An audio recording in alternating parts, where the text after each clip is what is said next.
इस कहानी की शुरुआत में एक बच्चे को दिखाया जाता है जिसका नाम जर्रू है। जर्रू अपने बड़े भाई गुड्डू के साथ ट्रेन में कोयला चोरी कर रहा होता है। दरअसल ये लोग बहुत गरीब हैं, इन्हें अपने गुजर बसर करने के लिए चोरी करनी पड़ती है।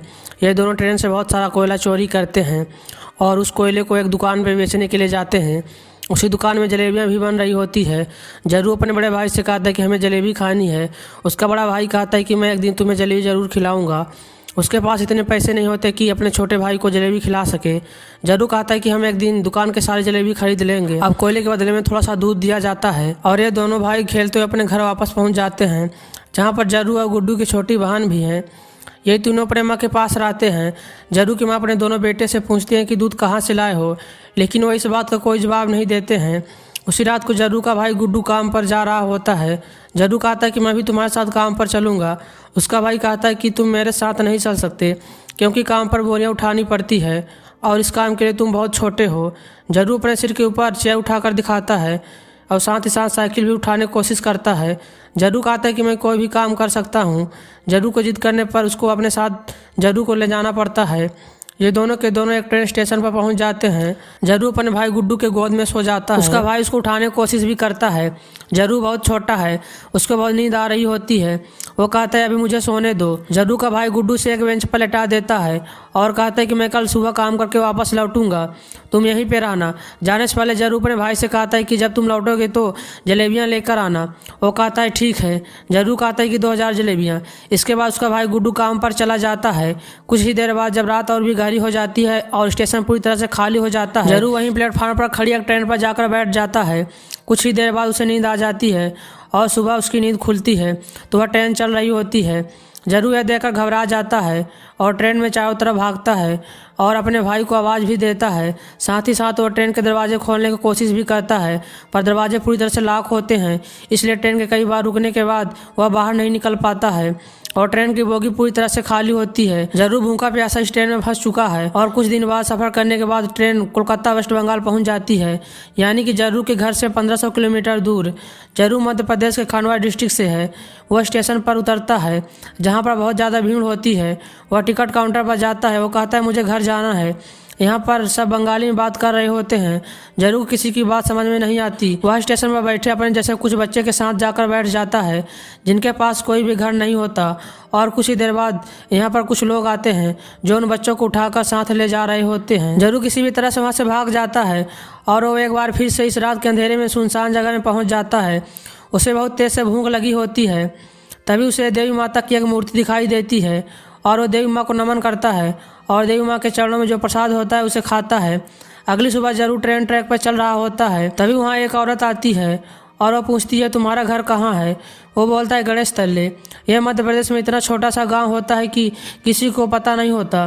वह उसे घर ले जाती है और खाना खिलाती है और नहलाती है और कहती है कल सुबह एक आदमी आएगा और जो तुम्हारा मदद करेगा। अगली सुबह यहाँ रामा नाम का एक आदमी आता है। वो जर्रू की पूरी बॉडी चेक करता है और वो औरत से कहता है कि तुम बहुत अच्छे काम किए, हमें ऐसे लड़की की तलाश थी। जर्रू को इन दोनों पर शक होता है, इसलिए मौका देखकर जर्रू इस घर को छोड़कर भाग जाता है।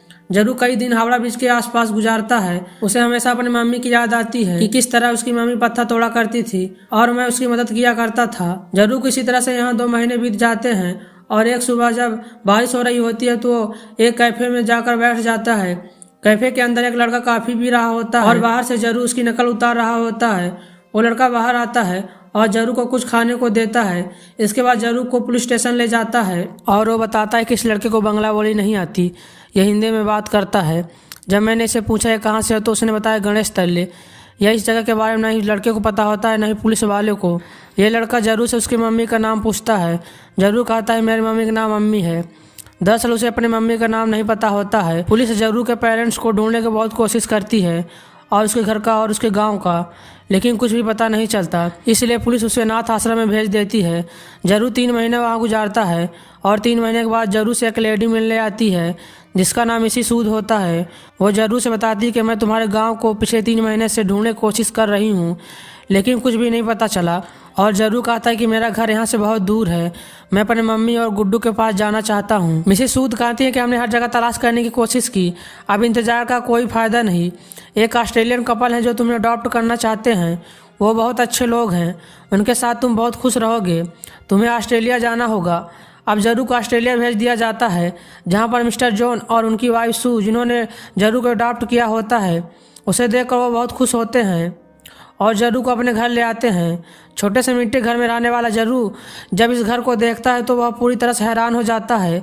साथ ही साथ वह बहुत गुमसुम हो जाता है, क्योंकि यहाँ का देश, यहाँ का हवा पानी सब जरू के लिए नए हैं। जरू की मॉम, जिनका नाम सू है, जिसने जरू को अडॉप्ट किया है, वो जरू से इंग्लिश में कहती है, मुझे पता है तुम्हारा सफ़र इतना आसान नहीं था, तुम मुझे इस वक्त कुछ नहीं बता सकते, पर एक दिन तुम मुझे सब कुछ बताओगे। जरू धीरे धीरे इनका भाषा और उनका रहन सहन सीखना शुरू कर देता है और जरू पूरी तरह से इनको अपनी मॉम मान लेता है। धीरे धीरे वक्त बीतता है और 20 साल बीत जाते हैं। जरू अब बड़ा हो चुका है। मिस्टर जॉन और उनकी वाइफ, जो जरू के मॉम डैड हैं, उनको जरू पर बहुत गर्व होता है। जरू होटल मैनेजमेंट की पढ़ाई करने के लिए मेलबोर्न जा रहा होता है और होटल मैनेजमेंट की इंट्रोडक्टरी क्लास में पहुंच जाता है, जहां पर सब अपने बारे में बताते हैं। जरू कहता है कि वो अपना होटल खोलना चाहता है, साथ वो भी बताता है कि वो इंडिया से, कोलकाता से है। इसके बाद यहाँ पे जितने भी स्टूडेंट होते हैं वो सब हाउस पार्टी रखते हैं, वहाँ पर जरू भी जाता है। यहाँ पर बहुत सारे इंडियन स्टूडेंट होते हैं, इसलिए खाने में यहाँ पर बहुत सारे इंडियन फूड होते हैं। जरू जब वहाँ पर जलेबियाँ देखता है तो बचपन को वो लम्हा याद आ जाता है, जब उसने अपने भाई गुड्डू से जलेबी खाने के लिए कहा था और जवाब में गुड्डू कहा था कि वो जलेबी उसे ज़रूर खिलाएगा। जरू कहा था कि वो एक दिन दुकान के सारे जलेबी खरीद लेगा। जरू को जब लम्हा याद आता है तो उसकी आंखों में आंसू आ जाते हैं और वो अपने दोस्तों से बताता है कि वो कोलकाता से नहीं, किसी और जगह से है। बचपन में वो खो गया था, एक ट्रेन में बैठ गया था, जब वह ट्रेन रुकी तो कोलकाता पहुंच गया। यहाँ पर एक लड़का उससे पूछता है कि वो ट्रेन में कितने दिन तक था। जरू कहता है 2-3 दिन तक। वो लड़का उसके गाँव का नाम पूछता है। जरू कहता है गणेश तल्ले। जरू का वे भी नहीं पता कि वो गांव का नाम सही से बता पा रहा है कि नहीं, क्योंकि सब हिंदी बोली नहीं आती, क्योंकि वो अब सिर्फ इंग्लिश बोल सकता है। यहाँ पर एक लड़का उससे कहता है कि कोलकाता में हावड़ा ब्रिज से, जहाँ पर तुम बचपन में पहुँचे थे, वहाँ से हम टाइम या ट्रेन की स्पीड को कैलकुलेट करें तो वापस जाएँ तो तुम्हारे गाँव के आसपास रेडियस में पहुँच सकते हैं। यहाँ पर एक लड़की गूगल अर्थ के बारे में बताती है। वो कहती है गूगल अर्थ के सहारे तुम दुनिया के किसी भी जगह को ढूंढ सकते हो। वह फिर गूगल अर्थ पे अपना गांव ढूंढने की कोशिश करता है, इंडिया के सभी जगहों को जूम करके देखता है और उसको वह जगह मिल जाती है और उसका गांव मिल जाता है, जिसका नाम गणेश तलई है, खंडवा डिस्ट्रिक्ट मध्य प्रदेश में है। इस बात से वह बहुत खुश होता है। जरू वह भारत आ जाता है और उस जगह पहुंच जाता है जिस जगह पर वह अपना बचपन बिताया था। वह धीरे धीरे बचपन के यादों से अपने घर तक पहुँच जाता है, पर अब इस घर में कोई नहीं रहता।